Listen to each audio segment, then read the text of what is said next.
नासी पाकिस्तान में कोरोना विगे 13 मरीज हयातूं वेठा।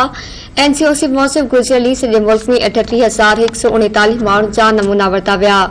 961 केसनि जी तस्दीक थी, जॾहिं त कोरोना जे हाकारी केसनि जी शरह 2.51% रही।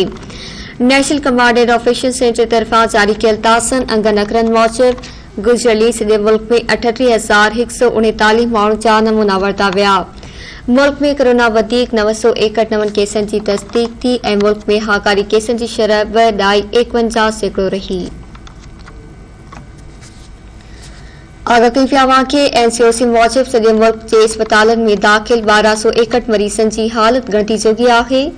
पाकिस्तान में कोरोना विगे 13 मरीज़ फोत थियण बाद हयातूं लाहींदड़नि जो अंग 3053 थी वियो आहे।